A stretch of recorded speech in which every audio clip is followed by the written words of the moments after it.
দেশের দক্ষিণাঞ্চলের বহুল আলোচিত ব্যক্তি সাইদুল করিম মিন্টু, যাকে নিয়ে রাজনৈতিক অঙ্গনেও রয়েছে নানা তর্ক বিতর্ক। নিজ দলের মধ্যেও তাকে নিয়ে আলোচনার কমতি নেই। এরপরও প্রচণ্ড দাপটে চলাফেরা ছিল তার। হত্যা, অপহরণ সহ অন্তত ৮টি মামলা এখন কারাগারে আওয়ামী লীগ সরকারের এই নেতা। মিন্টুর উত্থানের পেছনের গল্পটা বেশ দীর্ঘ। বাবা রুহুল কুদ্দুস ছিলেন হরিণাকুণ্ডু উপজেলার ভাইনা ইউনিয়নের চেয়ারম্যান। ১৯৭৫ সালে তৎকালীন জাসদ গণবাহিনীর হাতে প্রাণ যায় তার। ১৯৮৪ সালে ছাত্রলীগের ঝিনাইদহ জেলা শাখার সাধারণ সম্পাদক নির্বাচিত হন। ৮৭ সালে জেলা ছাত্রলীগের সভাপতি হন। ৯০ দশকে স্বেচ্ছাসেবক লীগে যোগ দেন এবং নির্বাচিত হন কেন্দ্রীয় স্বেচ্ছাসেবক লীগের যুগ্ম সাধারণ সম্পাদক হিসেবে। এরপর তাকে থামানো যায়নি। কাউন্সিলের মাধ্যমে ২০১৫ সালে প্রথমবার জেলা আওয়ামী লীগের সাধারণ সম্পাদক নির্বাচিত হন। সবশেষ কাউন্সিলও সাধারণ সম্পাদকের পদ দখলে রাখেন মিন্টু। ২০১১ সালে ১৩ মার্চ ঝিনাইদহ পৌরসভার নির্বাচন অনুষ্ঠিত হয়। ওই নির্বাচনে মেয়র পদে নির্বাচিত হন সাইদুল করিম মিন্টু। টানা ১০ বছরের বেশি সময় মেয়র হিসেবে দায়িত্ব পালন করেন। এর আগে হরিণাকুণ্ডু উপজেলা পরিষদ নির্বাচনে চেয়ারম্যান পদে প্রতিদ্বন্দ্বিতা করে হেরে যান। মেয়র নির্বাচিত হওয়ার কিছুদিনের মধ্যে তার আগ্রাসী চলাফেরা কর্মকাণ্ডে ফাটাকেষ্ট নামে ডাকা শুরু করে অনেকে।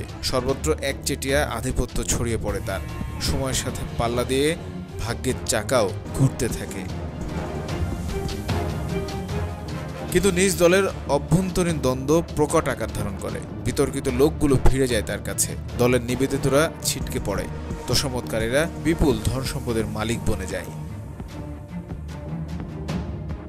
ইতিবাচক সামাজিক কর্মকাণ্ডের কারণে সাধারণ মানুষের দৃষ্টি কাড়লেও নেতিবাচক কর্মকাণ্ডে ঢাকা পড়ে সব অর্জন।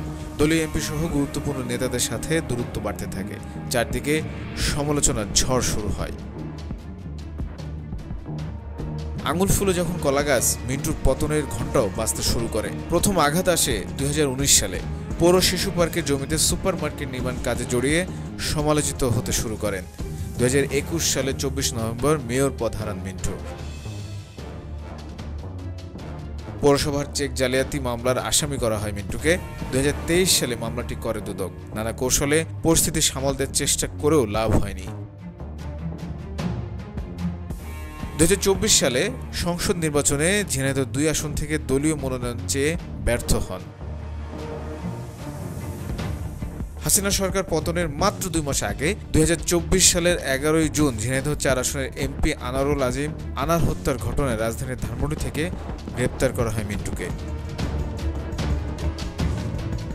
৫ আগস্ট পরবর্তী সময়ে আরও ৬টি হত্যা মামলা সহ অন্তত ৮টি মামলা হয় তার বিরুদ্ধে। এর আগেও আন্দোলন সংগ্রামে অসংখ্যবার কারাভোগ করেছেন মিন্টু। বের হয়ে এসেছেন, কিন্তু এবারের প্রেক্ষাপট ও পরিবেশটা একেবারেই ভিন্ন।